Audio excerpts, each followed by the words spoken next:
There's a quiet intensity inside the Tactical Operations Center for the Royal Canadian Battle Group.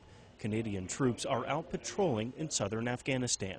It's dangerous territory, and everyone is watching closely. The security situation, I don't want to say is unstable, but there's contacts daily.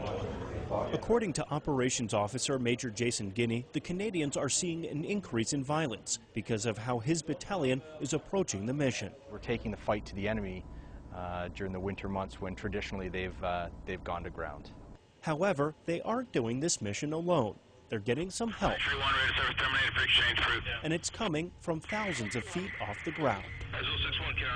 From the sky, U.S. Air Force unmanned aerial vehicles patrol the ground, providing intelligence, surveillance, and reconnaissance, also known as ISR, to the troops in the fight and to those in the Operations Center. This ISR mission is one of Secretary of Defense Robert Gates' top priorities in Afghanistan.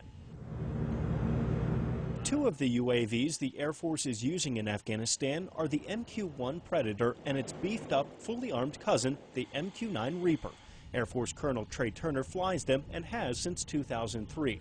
He's also the commander of the 451st Air Expeditionary Group. He says a UAV brings what no other aircraft can to the fight. It can fly routinely 12 to 22-hour-long missions without having to come off target and go refuel and then get back on target. And then not only the deadly persistence, but it can do it covertly. Colonel Turner says the primary mission of his deployed team, which is made up of not only U.S. forces but British troops too, is to launch and recover aircraft. Once they're off the ground, control is passed to a team in the United States. When it's time to land, control is passed back to the team in country. However, Colonel Turner says the work here in Afghanistan is much more than that. In accordance with the SecDes priorities, we want to try to squeeze every bit out of air power that we possibly can. So, when pilots and the sensor operators they sit next to aren't launching or landing, they're flying their own full missions over the battle space. Major Guinea says this is a huge advantage for coalition forces. I can say hand on heart that that integration with armed UAV has saved Canadian lives on a number of occasions. And we can use armed UAV to sort of look at ingress, egress routes, where the enemy's coming from, where they're going to. We're able to track him back to his compounds.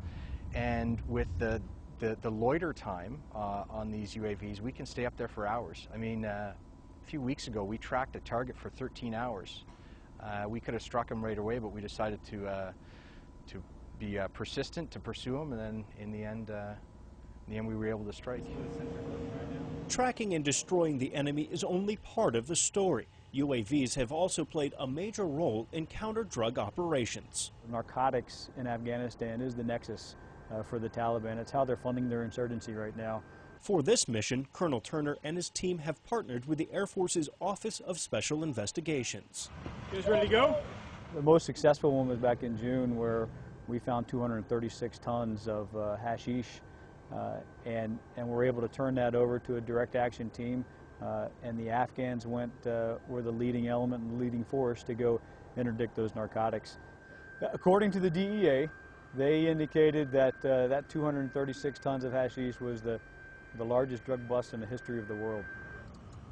Whether it's combat operations flown from the United States, ISR support missions flown in country, or aiding in the war on drugs, Colonel Turner, Major Guinea, and others agree the UAV brings a necessary and capable asset to the fight.